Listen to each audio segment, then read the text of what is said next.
Welcome to another live Pittsburgh Sportsline TV show in the BPTV studios. Thank you for watching us.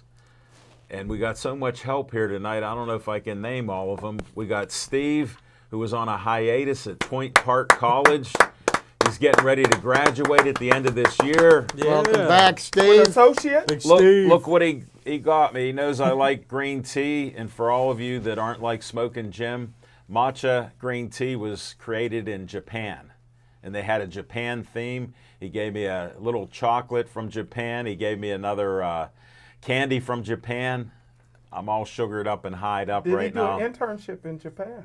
Smoking Jim, I said to all the people No, that he don't watched. understand. He watched the Olympics. Yes. He was one of 10 people that did. Yes. And sorry about that, folks, but Smoking Jim's not the most positive guy. He's a nice guy, and the sweeties all love him, so that's all good.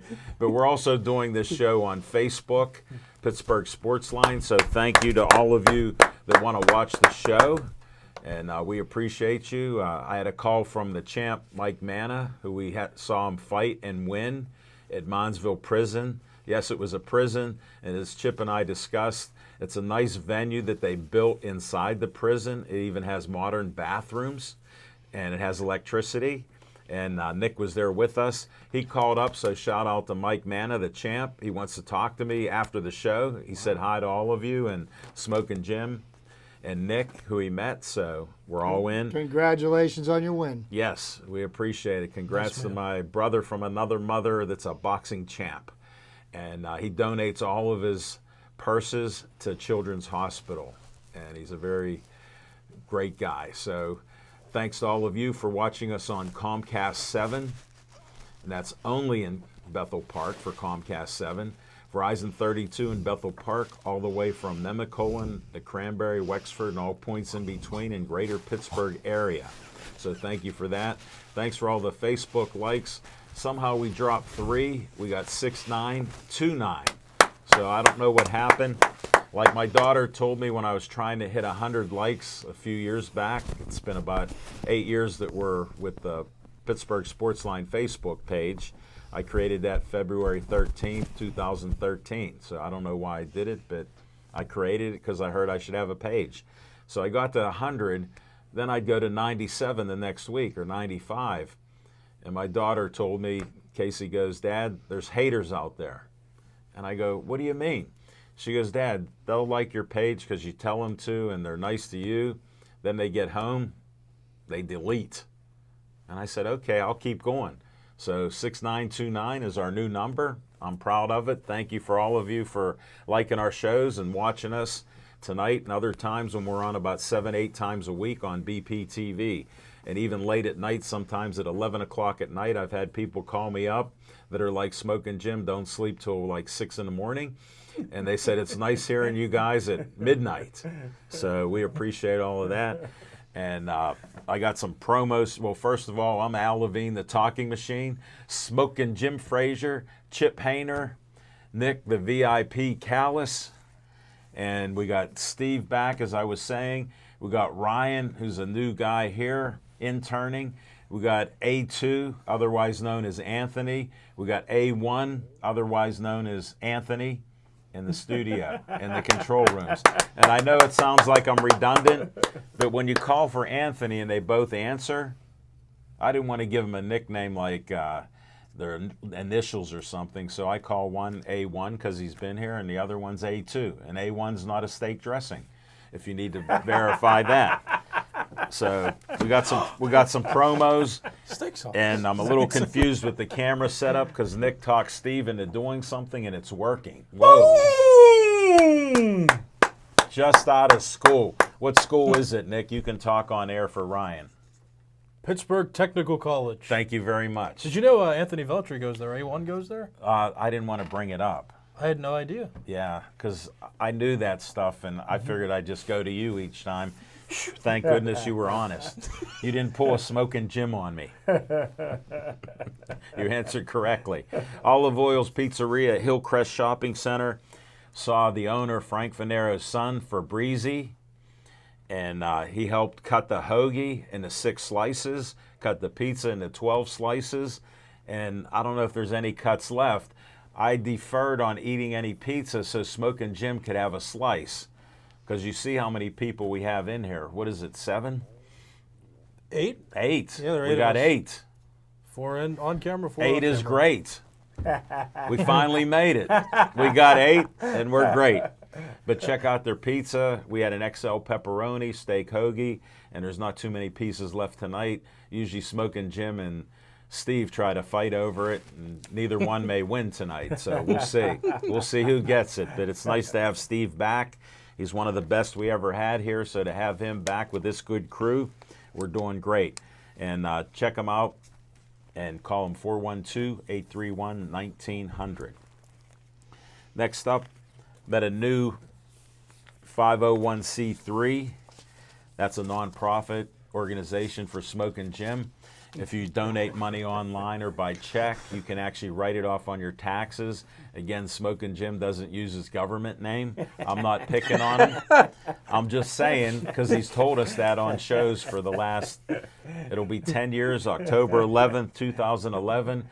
Another qualification, that's not my second birthday or first birthday. It's our anniversary of our show. But Always Be Smiling is named after a boy who had some health problems and had kidney disease. His dad had to give him a kidney. He was a perfect match, and he died at 16 and a half with different complications to his life. So they started this great group that helps other people with kidney issues and families, and it's called Always Be Smiling because the boy's name was Bennett, and they called him B. So it's very simple like that, just like A1 and A2. So we got that correlation. And they're a great organization. They're right here near South Hills Village, right across the street on Washington Road. Gilfallen Farm, they own it. They have a Hope for Horses lady that helps handicapped kids with her programs there, and they do a lot of great things, and they've raised at least $6,000 to help other families with kidney disease. So check them out, and you can even donate some money to them. Next up, we'll see what Ryan can do on this. He shouldn't have to touch much. We'll see what happens.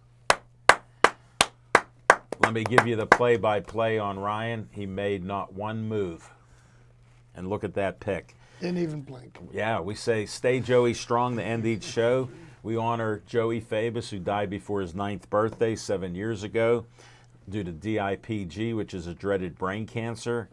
His family started the Joey Fabus Childhood Cancer Foundation. You can donate money, time.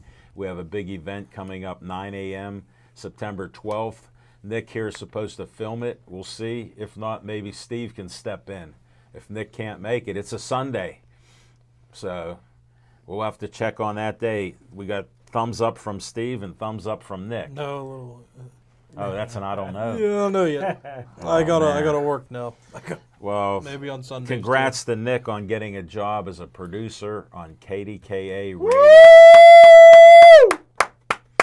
We always got something happening on BPTV, and we're glad to hear that somebody's moving on up here. So we appreciate it. Not the Jeffersons, Smokin' Jim. But you can donate money there and get a hold of them from $1 to seeing their events that come out. The biggest event is a superhero 5K 1-mile run at the Bethel Park High School, 9 o'clock, September 12th. Mark that date on your calendar. Thank you. Next up, we're on a 501c3 roll. The Bethel Park Historical Society Schoolhouse Arts and History Center. Look, I trusted Ryan on there. He made one move. One move, and he popped that. Look at that. Perfect setup. My nails are trimmed, Smokin' Jim, so not like yours. They look like they could scratch my eye out. They're a little long tooth. They're at 2600 South Park Road, where the red trolley, the old-time trolley. How about the other day, my son and I are on a cruise. We cruise every day for an hour throughout the area to get out of the house, and because of the COVID and just avoiding people in general with my anti-remission drugs. You never know. So we're down 88, and we're past the sheets, and we come up to the T. What do we see but a refurbished double trolley, like red trolleys, like they used to run in the past that I was on in Dormont and things when I'd take a trolley to town to go work Monday and Thursday nights. So they had it together. It was just, I go, look at that. It's an old trolley. Wow. So you never know. But check them out. You can donate $1. They got yearbooks from every year for high school. They refurbished it, put brand new windows, new roof, cupola with the bell, and they do different events there. And as long as they can open up, they will. They have great military uniforms and a library there too. So check it out. Next up, let me pull this out. This lady needs a kidney. And here's the nice lady, Kathleen Miller. I'm sorry, Miller. Wow, you did good there. Look at that. Even a bigger piece. Ryan's on fire here. Her kidney function is 17%. And when it goes to 15% like mine, she may need a kidney. So that's why we're trying to get the word out that you can donate a kidney for her at UPMC Starzone 1. If you go to, I'll say it, livingdonorreg.upmc.com. You can just say you want to donate a kidney for Kathleen at livingdonorreg.upmc.com. And if your kidney doesn't match hers, they can put you in the system to give it to somebody else and then switch a kidney for her. So that way it would still help her. So other people have done it, and my son is a living donor, and he has no health problems due to it. His one kidney is doing very well, and he's in good health. So that's just how that works. Okay. Here's that new sheet. I had to dig through there, Nick. Thanks. Thanks, A1. We appreciate this. Dave Cable likes to have a little fun. Look at that framing of that. Ryan did excellent. You can see the whole flyer. Unbelievable. I want you for BPTV. Tell them Uncle Al sent you. Pittsburgh Sportsline, host of BPTV. Call 412-831-3304.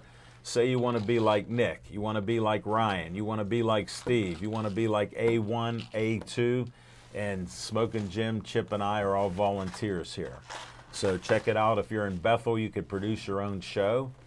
And give Dave a call again, 412-831-3304.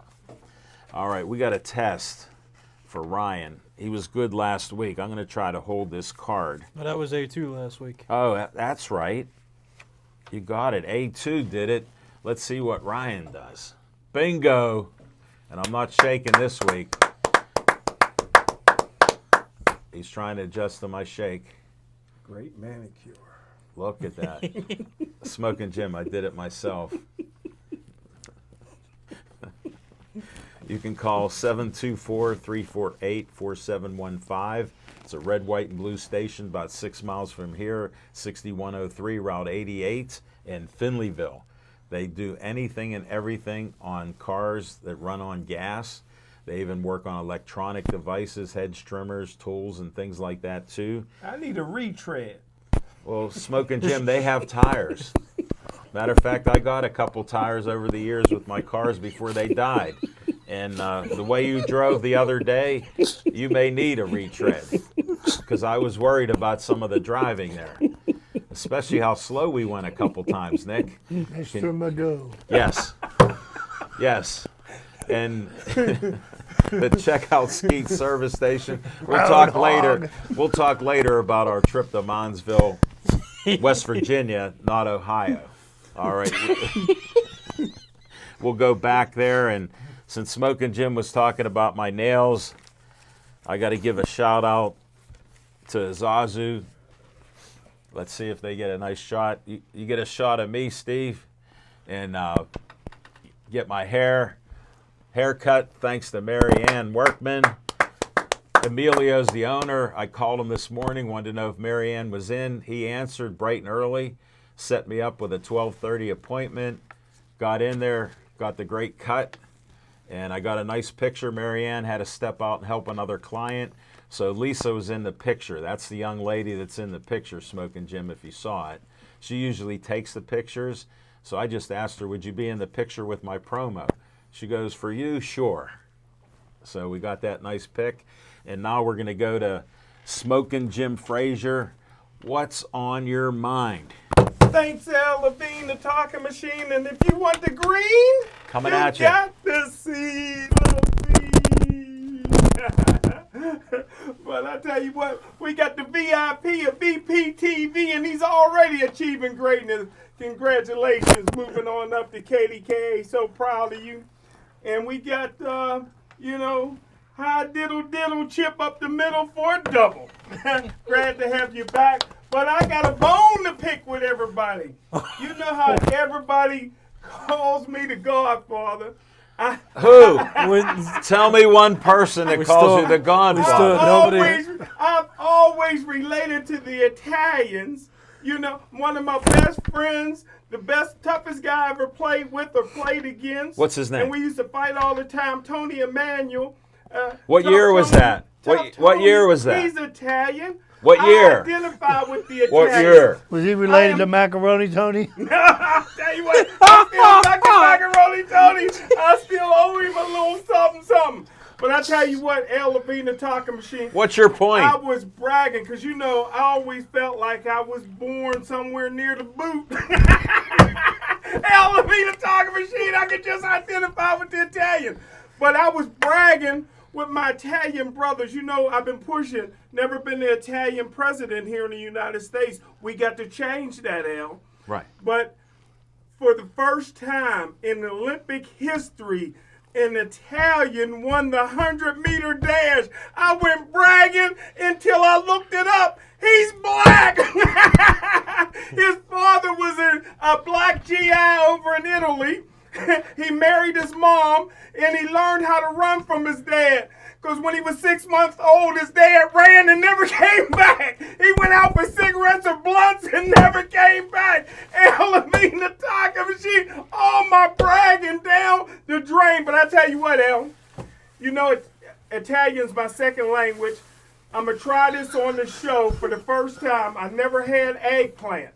So It's my favorite. I'm going to get me a little bite. He's pulling a page out of my book. I'm going to get me a little bite. Okay, right just let me here. give you a little Al clue. Levine, just to see. It don't taste like eggs. Let me see Al better Levine, the talk. talking machine for the first time ever. Try to cut a piece. Allegra. I mean that's in Italian. I love it. Al Levine, the talking machine. And that's what's on my mind. Hold it. I want to first thank you, and I appreciate I turned you on to that because he likes copying me. But everything he said before the eggplant, please ignore all of that because that's his own private opinion. We don't have that same opinion, and we don't even know the veracity of his statement. As I keep saying, he doesn't know what it means, but the truthfulness of his statements are in doubt. This is in doubt. Yeah. Can we stop I it? was so proud of my guy, Troy Polamalu, who sent me an autographed photo that was valued at $2,000. Yeah. He had one of the best speeches I ever seen at the Hall of Fame. Hopefully the value of that autographed photo goes up. I'm going to have to sell it. He did good, didn't he? And that's what's on my mind. Good job, Troy. Again, everything that Smoking Jim says is his own opinion, and we question everything on it except for, I even question him liking eggplant parmesan because he's swallowing it. He's not chewing it. Can anybody step on some grapes? I'm thirsty. Again, we're going to move on. We've had enough of Smoking Jim. Keep eating it. Now you know why it's one of my favorites. Thank you, Smoking Jim. Chip Hayner, sorry about all this, but what's on your mind? Well, first thing I got to do is take my dear friend Jim to task. The worst coaching staff in NFL history resides where? On the South Side, right? Yes, sir. Okay. And Troy Polamalu, interestingly enough, you brought up his speech. Yes, sir. And, he said he was drafted by a Hall of Fame coach, Yes, sir. and he played for another Hall of Fame coach. Yes, sir. How could that be? He didn't understand what you said, Chip.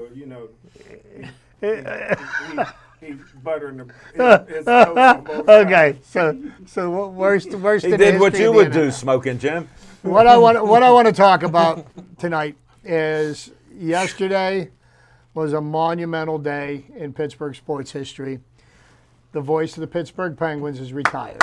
Mike Lang, Yeah, true 46 years as the Penguins announcer, 4 years in the Western Hockey League, 50 years as doing play-by-play for the NHL. And he was iconic in so many different ways. Oh. He was the voice of the Penguins. How many generations of Pittsburghers grew up only hearing Mike Lang Probably two. announce Probably Pittsburgh two. Penguin games? And that brings me to another thought, considering the legacy of Mike Lang. And will there ever be anybody to replace him? Probably not. No. There'll be somebody that takes his place, but nobody will ever replace him. Not in the hearts of Pittsburghers or Penguins fans. But thinking about in my lifetime, the announcers that we had in Pittsburgh sports just in general. And I'm going to run down a list of them. A lot of people that have made quite an impact, and to this day are still making quite an impact. We had the gunner Bob Prince announcing Pirate games from in the 50s Smoking all Jim the way never till heard him. I was on his 1976. show. He never heard him. I was on the Bob Prince. Okay, we had Jack Fleming, who did the play-by-play call on the Immaculate Reception. Yeah, Myron Cope for the Pittsburgh Steelers. sure. We had Lanny Fratteri, Yeah. 35 years as the voice of the Pirates, who passed the torch He didn't on follow the Pirates. to a young Greg Brown, Yeah. who is still carrying the torch to this day Great and will point. probably be so for another couple of decades. Even though there are going to be some new voices Yeah. in the production booth. Matt Capps has been doing a real good job this year. Yeah. Neil Walker will be announcing some games this month for the Pittsburgh Pirates. Enough over there. I like Neil Walker. The Pittsburgh Kid. John Wayner, who's a great Yeah. color man From Carrick, from Carrick, yes, played for the Pittsburgh Pirates. where What two is- of our guys are from here. What is John Wayner's claim to fame? Color, man. Yeah. He hit the last home run ever at Three Rivers Stadium. Okay? So, just think about all the announcers that we've had, and so many of them were legends in just our lifetime, Alan and my lifetime. These are announcers that we have seen, and, it's we take a lot for granted in Pittsburgh as sports fans. We're spoiled. We've witnessed a lot of championships in our lifetimes. So second place finishes don't sit well with us. And we've had so many great announcers that have spun their tales. Nothing was better when I was a child than listening to Bob Prince announce a Pirate game over the transistor Oh, yeah. radio. Yes, sir. Because the How games about the weren't televised. crystal radio? Uh-huh. No, That too. and couple school and they runs. had a way of making you feel like you were at the game, and that's a real talent that I think is lost with the visual media of Oh, nowadays. yeah. And Chip, I got to agree with you. And Mike Lang did the same thing. He was so well prepared for every single game, Sure. and he knew what was going to happen before it even happened. Yeah. He had such great intuition. He for was the Tony game. Romo before Tony Romo. Tony Romo couldn't carry his Thank you, Jim. his dirty tennis shoes. Okay, but Understand. just to take a minute and reflect on all of the great announcers that we've seen. Tunch Ilkin retired this year.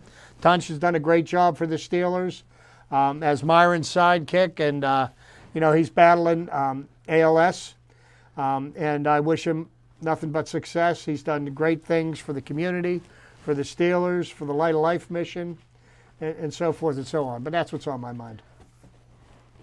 Go ahead. I want to thank you for mentioning Jack Fleming. A lot of people forget about him. He was a great announcer as well. And I'm going to say this online. I usually make good predictions. I'm going to say the next great voice for the Pirates is sitting right there, Nicky Boy. Okay. I believe that. Yay! Something to strive Up for. to that. Oh, we Pittsburgh's got, fastest well, rising star. all we got to do is teach him the game. That's all. Wow. Ouch. Not meant to be an ouch. The timing, the segue to this is perfect, Chip. We're now going to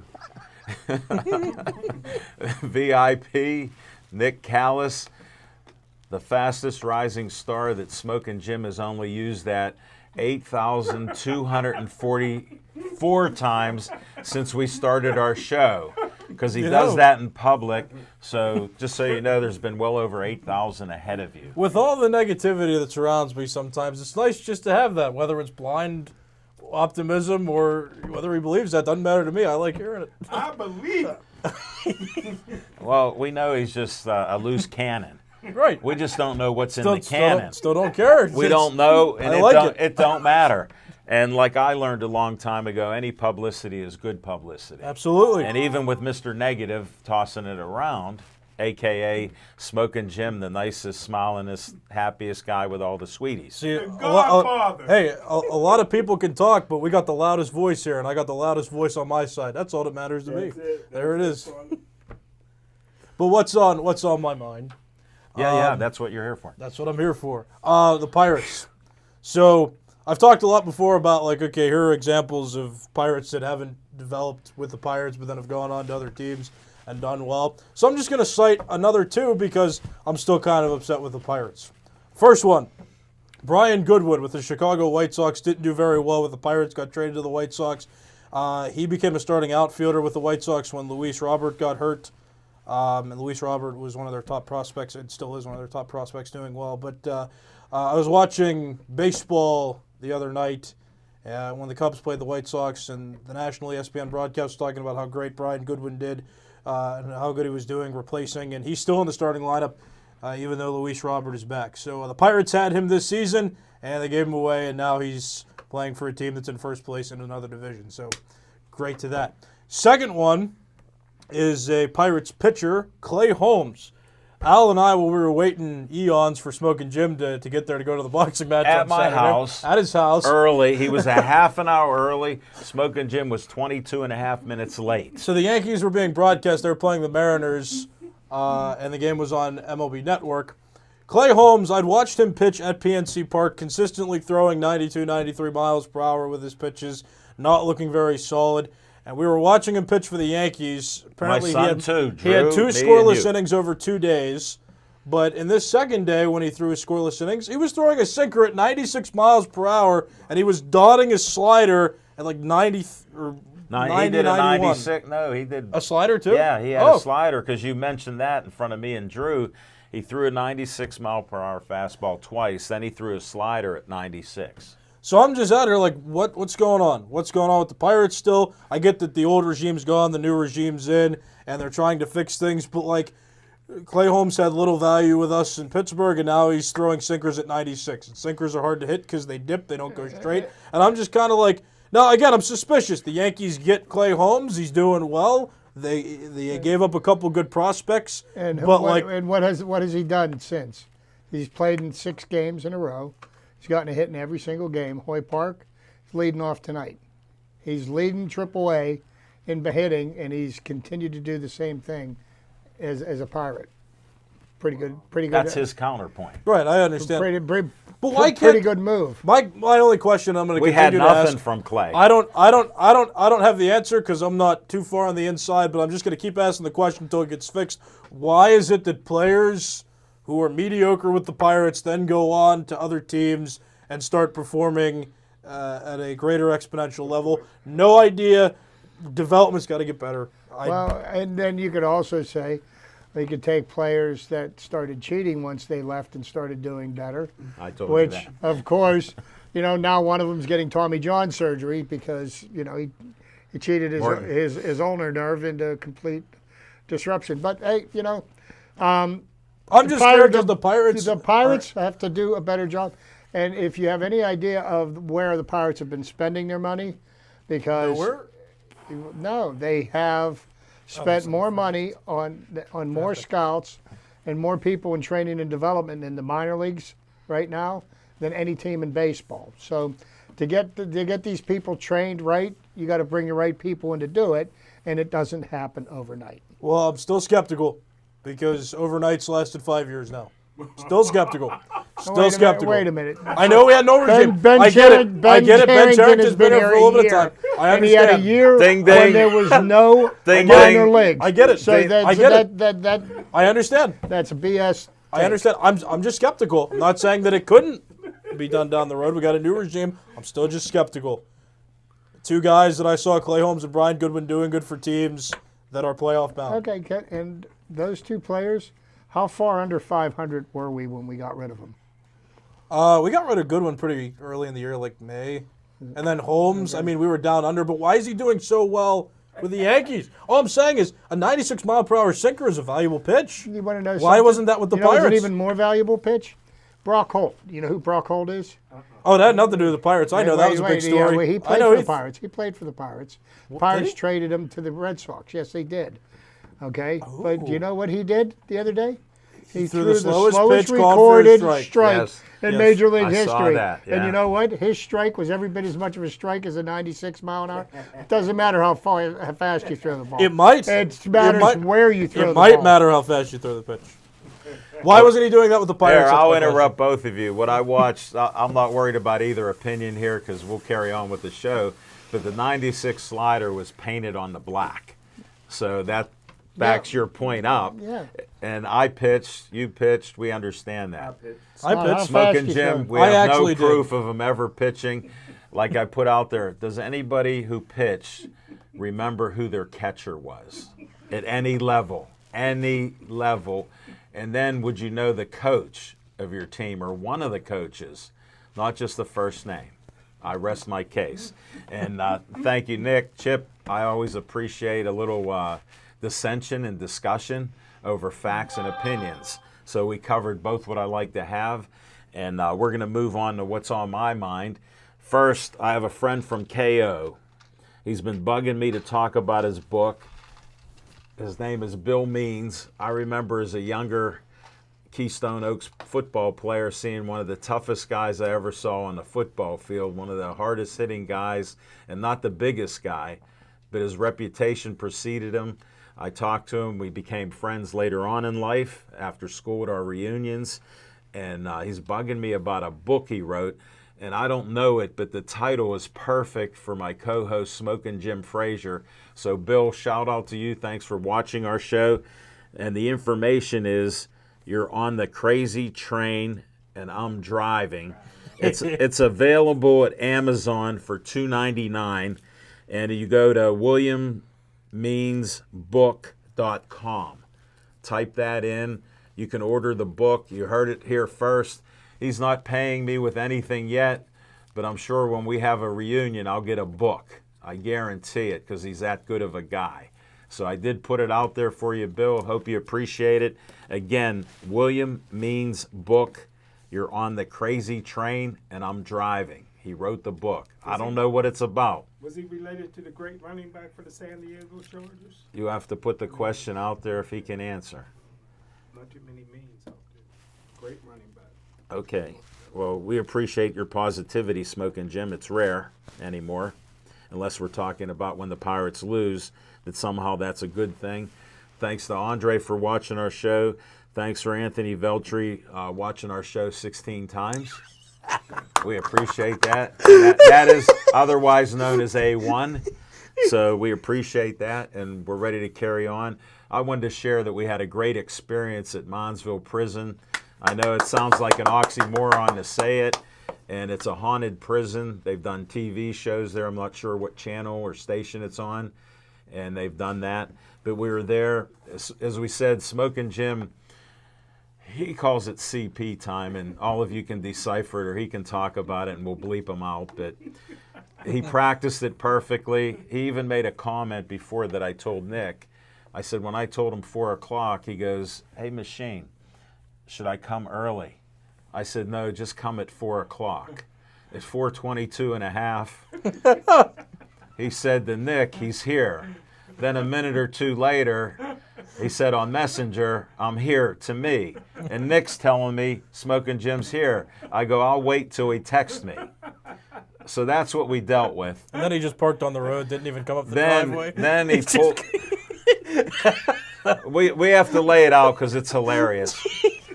He has a newer car, a 215 now. It's the newest vehicle he's ever driven. Greatest car with a dent in it. Yeah, it's the greatest car with a post-buying dent that he offers to get people a $3,000 discount.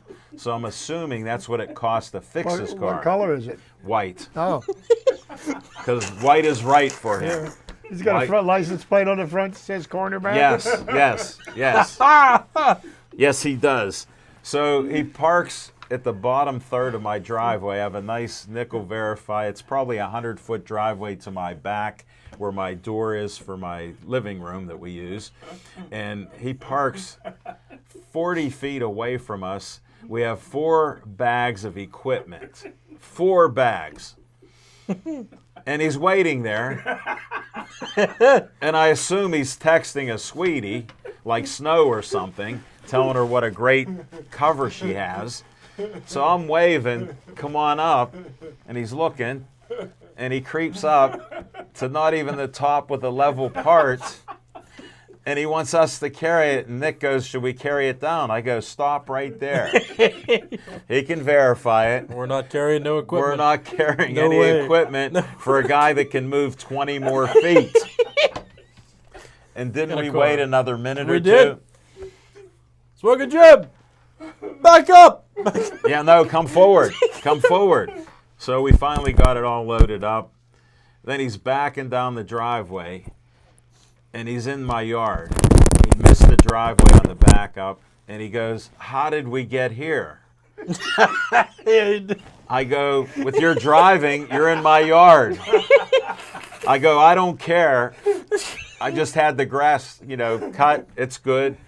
Keep going back." So he finally goes back, gets to the bottom of the driveway in the street, and he has GPS off. And I go, "You got your GPS?" He goes, "Yes." I go, "Why aren't you using it?" He goes, "Can you guide me to where we got to get on the 79? We've done it at least a half a dozen times. So I go, "Yes," back down the road, go down to Fort Couch, hit 19. We'll go out. We'll go to Cannonsburg and get on 79 there. So we made it there. We're at Donaldson's Crossroads. And he goes, "This doesn't look familiar. Where are we?" I go, "Peters Township High School's to the left. You know that school you never heard of that we went to?" Nick saw it. It was to the left. I go, "We're going right to South Point." He goes, "Oh, I like it at South Point. We've been there." So we made it. We made it on the 79. And I had to share the story to Nick, and I'm not going to be redundant, but it's the time when we had bright sun and Smoking Jim couldn't see because of cataracts and whatever else he had problems that he wasn't telling anybody and had accidents.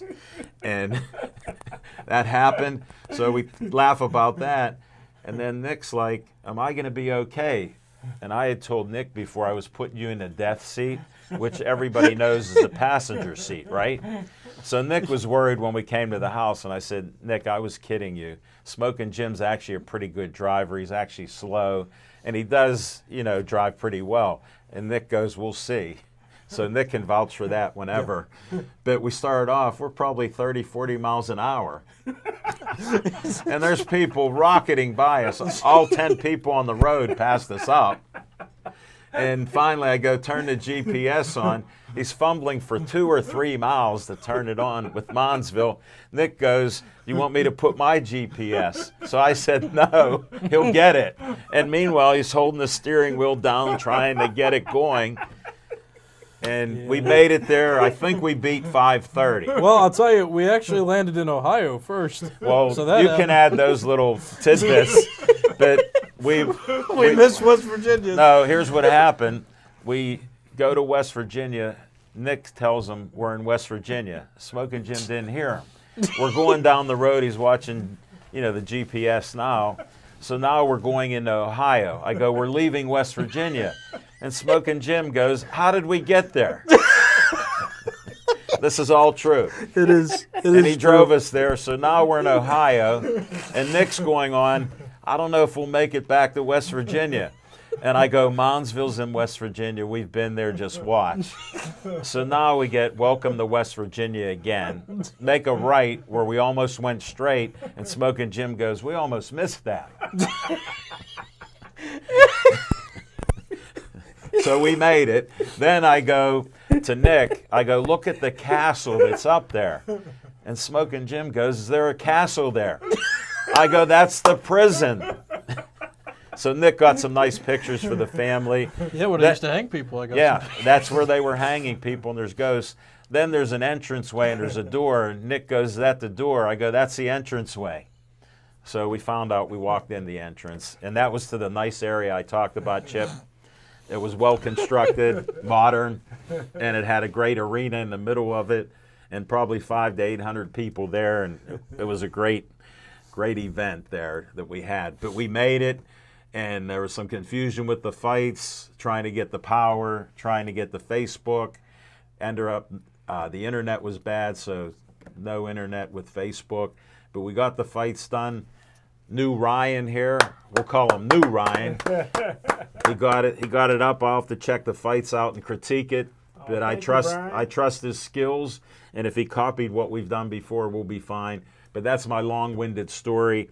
I got an update from Bill Means. He said, "I'm the best. Send me your address. I'll send you one. And you're the best. Anything you ever need, I can help you." What did I tell you about Bill?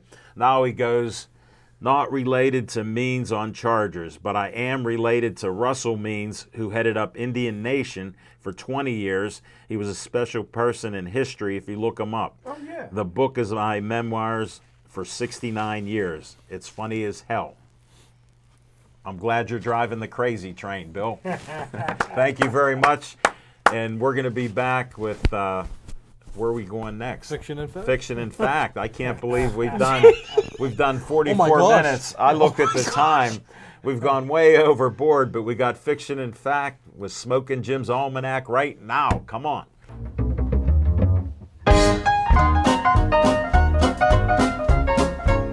XL Levine, the talking machine. We got my main man, Anthony, never here out of place on the ones and twos, making us look good. He's back there with Tony. Does it again, all swagged out. Got my main man Ryan from Carrot Raiders, the editor, making us look good. No, And I tell Ryan's you from what, we are Whitehall. blessed. We are blessed. Baldwin. We are Ryan's- blessed. We are blessed to have the Rookie of the Year, the original Rookie of the Year, Bro. Steve from Point Park, getting ready to get his associate degree. Congratulations, Steve. We got the VIP of BPTV, fastest rising star in Pittsburgh, Nicky Boy.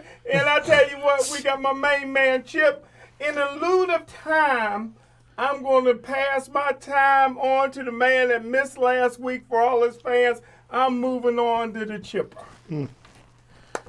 Smoking Jim, I notice each time you don't prepare. I'm prepared. I'm prepared to talk to Jimbo Colbert. I'm prepared to talk about Alan Faneca. I'm prepared, but we don't. The fans want to hear Chip. Okay. I just wanted him to I'm get always prepared. I got If me you some noticed, I wanted him to be defensive and tell the truth first time tonight. First time tonight. How'd I do? Got it out of him. He didn't even know. He fell into it. Chip, go ahead. Carry Go on. ahead.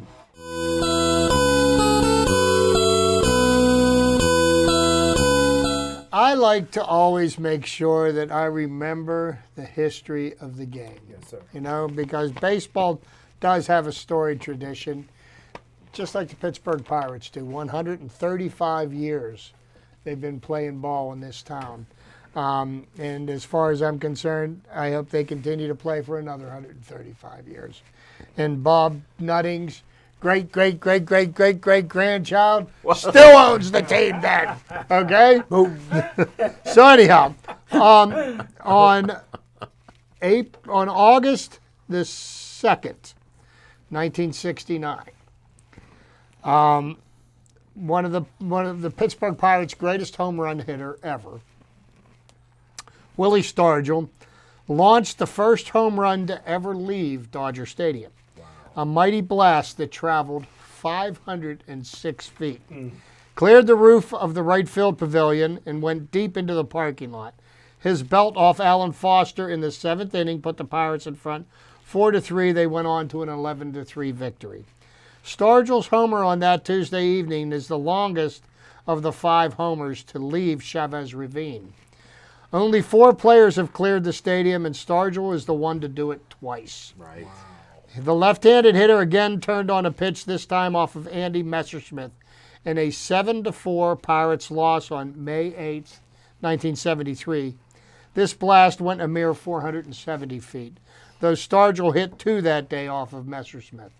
So just a little tip of the hat to one of the greatest players that we've ever seen play in this city. Willie Stargell started out as a skinny left fielder. As he grew, he matured, and his waistline increased, he became an all-star first baseman. And he was the... Tell Smoking Jim again what kind of arm he had. He had a better arm than Barry Bonds. He would have thrown Sid Bream out. Twice. You know? Thanks, Chip. I needed you to do that. Thank you. Because Smoking Jim needs the truth. Yeah, well, he doesn't see it often. And then just one last thing here, something that Alan tagged me on, and just to show you how pathetic pitchers are in today's game of baseball. One of the greatest games that nobody ever remembers was a game between the San Francisco Giants and I believe the Colt 45s. Juan Marichal and Warren Spahn, who at this time was 42 years old. Both men pitched 15-plus innings, and their statistics for the day, just to give you an idea of when pitchers were real pitchers. Amen. The pitching line for this game is unbelievable. Marichal gave up 8 hits and 4 walks with 10 strikeouts on 227 pitches thrown in 16 innings. Warren Spahn, who was 42 at the time, allowed 9 hits, 1 walk, and 2 strikeouts, 201 pitches thrown in 15 1/3 innings. And back in those days, you didn't have pitchers going in for Tommy John surgery. They just pitched, and they didn't pitch every 5th day. They pitched every 4th day because there were 4-man rotations. Not a 5. Not a 5-man rotation. So it leads to the old adage, the more you pitch, the better you pitch. Chip, that's great. You know, I like that stuff, and yeah, thanks for bringing that up. All right, we're going to go right now to the VIP.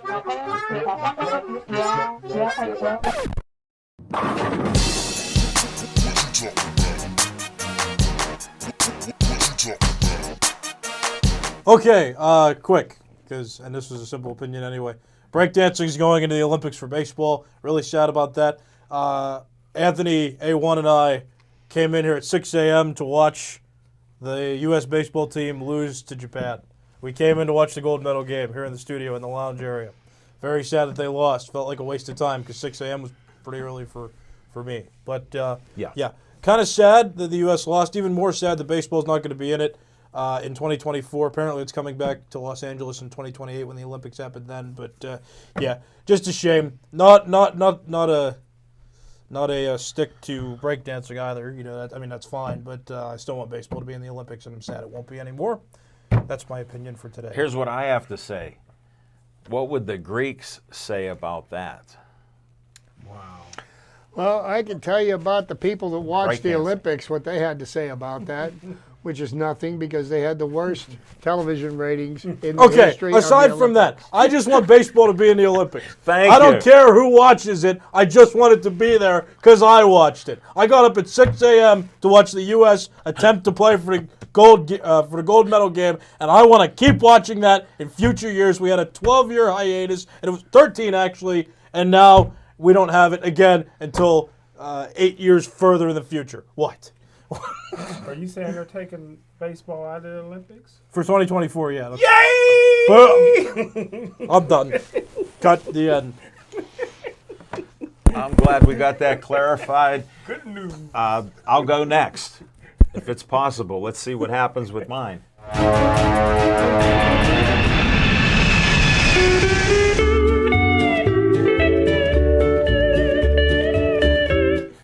Wow, we're running out of time. We only got 6 minutes to go. I'm going to defer to Smoking Jim Frazier. Yeah! Are you serious? Are you serious? Yes! Are you serious? I'll roll through real quick. Hey, No, you got 6 minutes and 5 seconds. That's Four, working, Jim. 3, 2. Time, but hey, thanks, Al Levine, talking machine. Hey, listen. I do. Listen, I used to date Dwight Collins' sister. She was fine. I was 17. She was 21.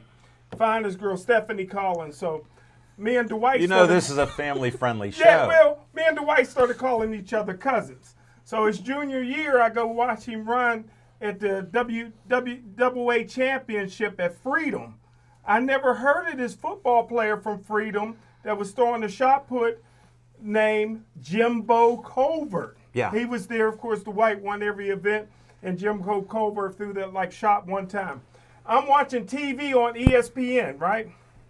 And all of a sudden, this football player that I don't like, because I think he's a liar, number one, Kevin Falk, that underachieved a lot in the NFL. Marshall Falk was great. They both grew up in the same housing projects in New Orleans, but they say they ain't related, right? Two Falks ain't related, same housing project.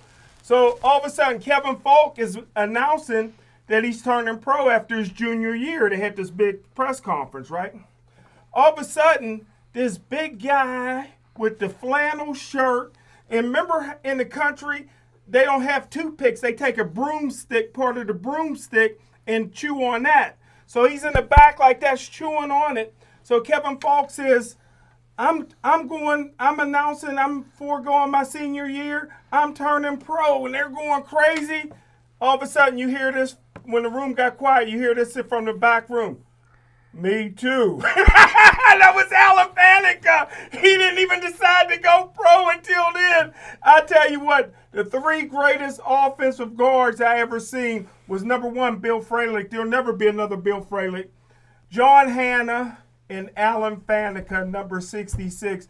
A great guy. And I'll tell you what, Al Levine, the talking machine, 335 pounds. I don't know how he got so thin now. He don't even look like himself now. Although his family is all big. His son's a big one. His son is bigger than you, and he's about 10 years old. So the question I have is, what took him so long to get into the Hall of Fame? Man, if he was that's a as great shame. as you said he was. Don't you agree? He should have been first ballot. I agree. I agree with that. But Like again, Hines Ward. There's a lot of no, I don't agree with that. There is a lot of reverse discrimination in the National Football League. Clay Matthews should have been a first ballot Hall of Famer. 20-some years later, he's still not in. Smoking I'm Jim, not going to rest till Clay I Matthews. appreciate most of what you said. Where are the but- cards? But on the weight thing, do you remember who the strongest lineman in the NFL was for years that was a Steeler? John Cole. John Cole should be in. Now, you know how big he was and the records he was setting? Yeah. I saw him and met him a year after he retired. He was my size. Wow, that's amazing. That is It's too much stress on their joints, on their heart. I mean, their blood pressure. They have to lose that weight. Otherwise, they're gonna die a whole lot younger than a lot of them are. Yes, and then I want to go on one of the best shows I ever had was with Jim O'Brien. Yeah. And he said they brought plates with steroids for the Steeler players. Plates. And I said, did you witness it? He goes, I was there. I rest my I case. love Steve Corson. Yeah, I was friends with Steve Corson mentioning that. He healed himself naturally from heart disease due to steroids. Then he was cutting a tree. His dog got in the way. He saved the dog, and he got killed. Yeah. And I met him. I actually saw him 2 weeks before that. He died. I saw him at like South Hills Village or something. Wow. Because I was friends with him. Wow. I can tell you stories off air about that, but Great guy. that's another story.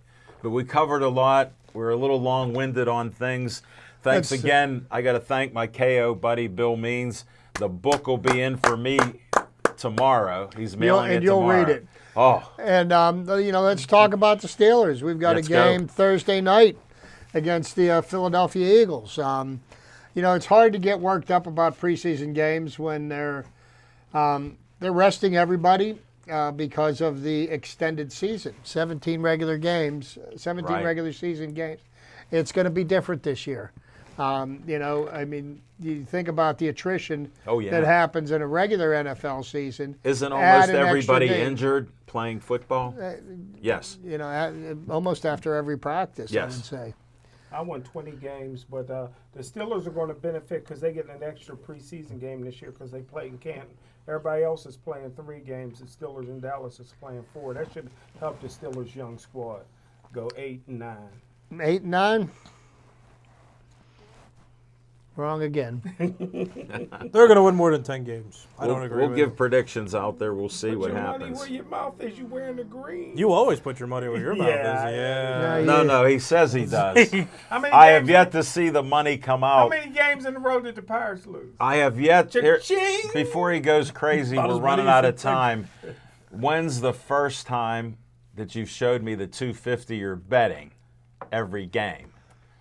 I don't want the government. The government's See, already on my back, We're on bro. TV, and we know he's not an honest man. It's been confirmed. Here's the way to get them off. Pay your taxes.